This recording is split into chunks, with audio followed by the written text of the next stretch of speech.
Le président Ehud Olmert est cité dans une affaire de corruption en Israël, selon les dires du journal israélien Le Temps. Une affaire de corruption de 35 000 € pouvant déboucher vers la destitution du Premier ministre israélien.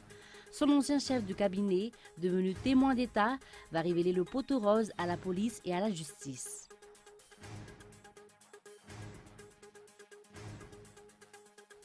La rencontre entre les membres de la CENI d'un côté et les partis politiques et organisations de la société civile de l'autre a été reportée sine die. Un problème technique serait à l'origine de ce report, selon les explications reçues. Et enfin, une pétition en ligne contre le statut de première dame pour Brigitte Macron, adressée au chef de l'État et à son Premier ministre, a rassemblé près de 200 000 soutiens.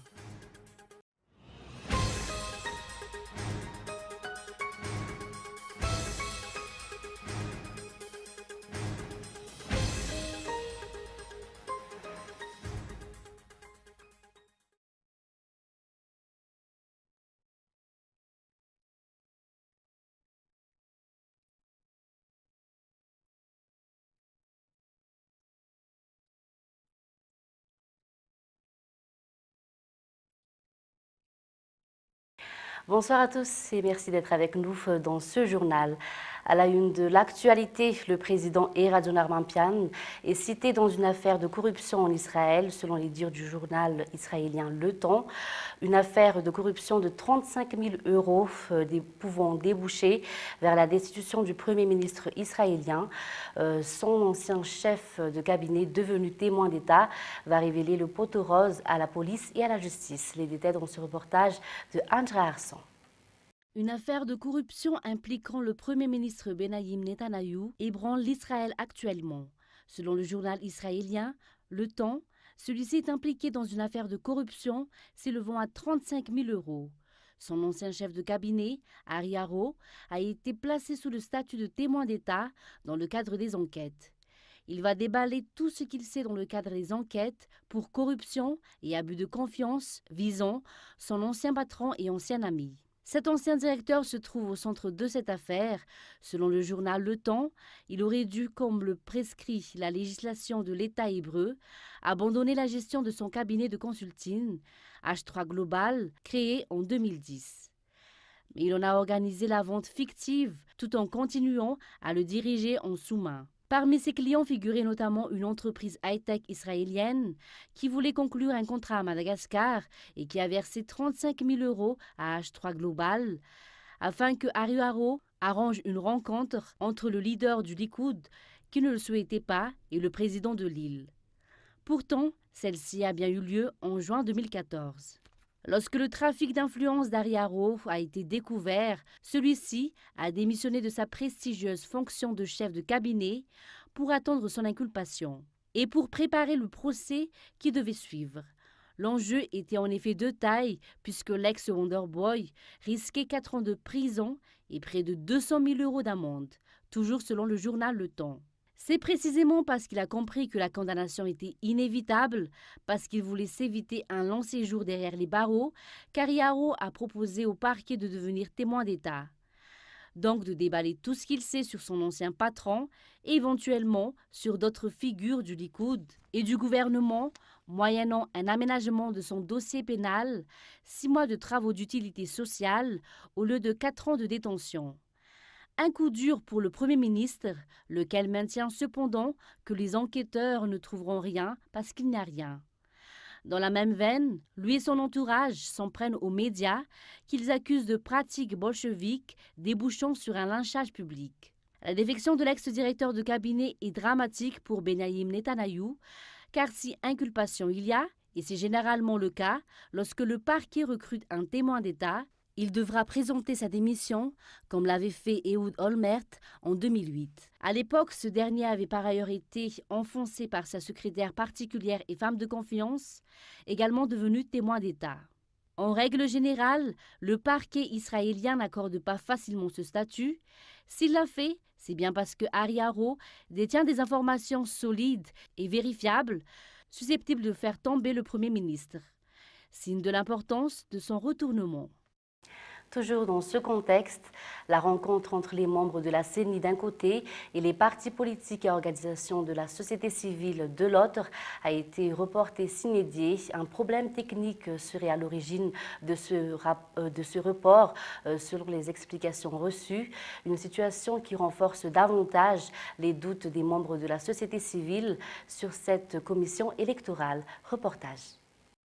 Le 3 août dernier, le CAMEF CNOE a fait part de ses inquiétudes quant à la réouverture unilatérale par la CENI de la liste électorale. Cette organisation de la société civile spécialisée dans l'éducation électorale a exigé la transparence de la part de cette commission électorale. Les citoyens malgaches ne font plus confiance et craignent l'évolution à grande vitesse de la situation actuelle, surtout concernant la préparation de l'élection.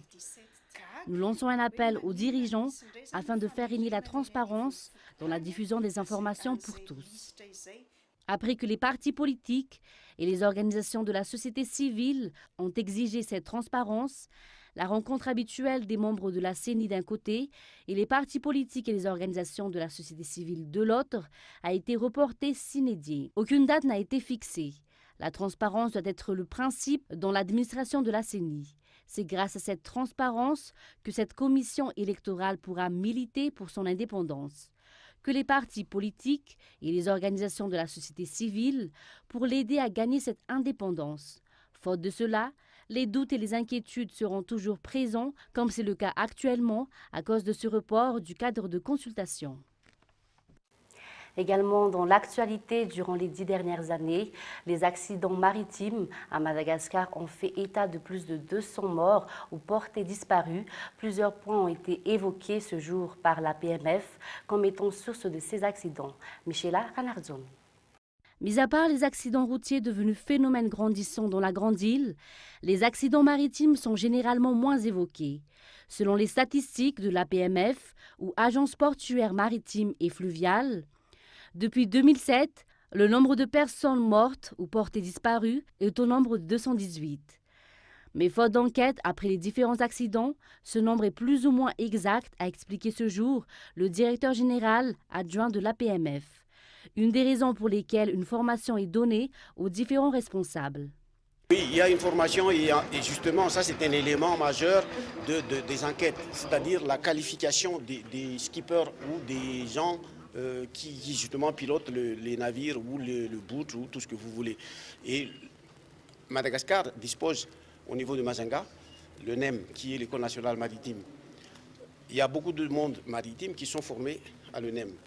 Au-delà de ça, la PMF en tant qu'autorité maritime a mis en place ces dernières années justement des cours pour les skippers en question, pour remonter le niveau de compétence de ces commandants de petits navires, comme vous dites, et ça dans le cadre aussi des clauses de l'OMI, parce que l'OMI même a imposé une règle qui est le STCW, qui consiste à donner le maximum, ou plutôt le minimum de formation à ceux qui pilotent, ceux qui conduisent ou ceux qui commandent tout navire qui vogue sur mer. Selon toujours les informations, le changement climatique, les infrastructures vétustes, mais également le manque d'expérience des responsables figurent parmi les raisons des accidents maritimes. À titre de rappel, plus de 80% des produits entrant dans le pays se fait par voie maritime. Toujours dans l'actualité, le prix du litre de l'essence à Maransech atteint un niveau critique actuellement. Il se vend jusqu'à 15 000 ariars au marché noir. Selon les informations reçues, le manque de ravitaillement est à l'origine de cette hausse vertigineuse de l'essence. Le bateau censé ravitailler ce district n'est toujours pas arrivé à destination. Le mauvais temps en mer en est la cause, alors qu'il aurait arrivé à bon port le 2 août dernier. Pour rappel, c'était au début de ce mois que le litre de l'essence a augmenté à Maransech. Il a augmenté de 7 000 ariars au début. 3 jours après, il a plus que doublé, atteignant les 15 000 ariars. Passons à un tout autre sujet. En pleine préparation de la demi-finale, la tension est à son comble à l'espace dit Bypass. La grande finale se déroulera dans une vingtaine de jours, mais en attendant, les préparations se passent bien pour accueillir la demi-finale de demain. Uniquement une vingtaine de candidats y accédera à la finale. Les détails dans ce reportage de Youn Nassen. Miss Jeunesse, elles sont au nombre de 52 présélectionnées. Elles passeront l'étape de la demi-finale demain à l'espace Londi Bypass. Le stress envahit déjà les candidates à la veille de cette étape cruciale avant d'affronter l'épreuve finale pour le 22 août prochain. Pour l'heure, les répétitions de la demi-finale se sont bien déroulées ce jour. Une des difficultés pour les jeunes candidates est de maîtriser le port des chaussures à talons hauts. À ce concours, d'abord, personnellement, celui-ci me tient à cœur. C'est un peu stressant, oui, mais je suis déjà prête. Au début, j'ai eu du mal à m'adapter aux chaussures à talons parce que j'ai l'habitude de porter des baskets et puis des sandales. Mais au fur et à mesure des formations, je me suis habituée et maintenant, je marche bien avec les talons. À l'approche de la finale, les jurys procéderont à une sélection assez rude pour choisir les finalistes de Miss Jeunesse cette année. Selon les organisateurs, les préparations se sont bien déroulées et n'attendent plus que le public pour soutenir les 52 candidates de Miss Jeunesse. Les votes du public durant la demi-finale vont compter aussi 25% de la note totale et les 50% restants seront les notes que les jurys vont attribuer à toutes les candidates. Donc il est très important que vous venez supporter vos candidates demain durant la demi-finale pour qu'elles puissent avoir les notes qu'elles méritent et bien sûr donc pour pouvoir faire la finale et être élue Miss Jeunesse Madagascar. Je répète, c'est très importante la présence du public demain. Alors on vous invite à supporter votre candidate préférée pour que votre candidate préférée serait couronnée Miss Jeunesse Madagascar. Alors on vous dit tous à demain. On leur dit à demain? À demain! La demi-finale de Miss Jeunesse commencera à 14h à l'espace Londi Bypass. Une vingtaine de candidates uniquement seront sélectionnées pour la grande finale le 22 août prochain.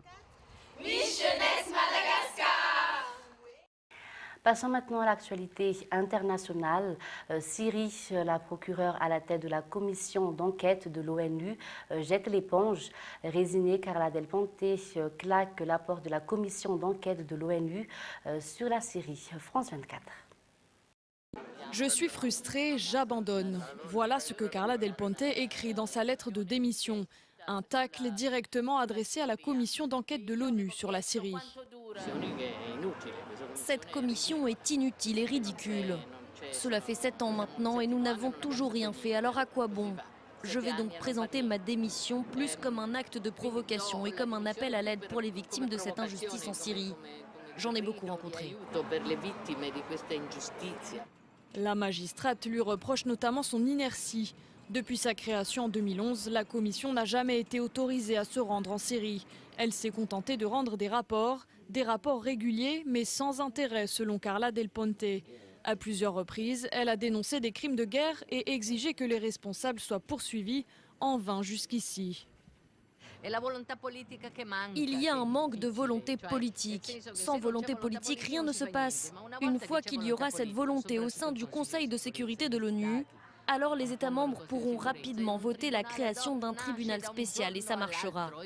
Mais sans volonté, on ne peut rien faire. Il y a une absence totale de justice. Carla Del Ponte affirme que les crimes commis en Syrie sont pires que ceux perpétrés en ex-Yougoslavie ou au Rwanda. Malgré son départ, la commission estime que le travail doit se poursuivre.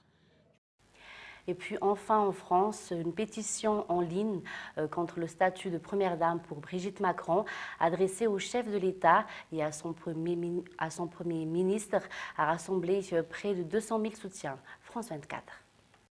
Brigitte Macron propulsée sur le devant de la scène à son entrée à l'Élysée, mais aussi pendant la campagne présidentielle.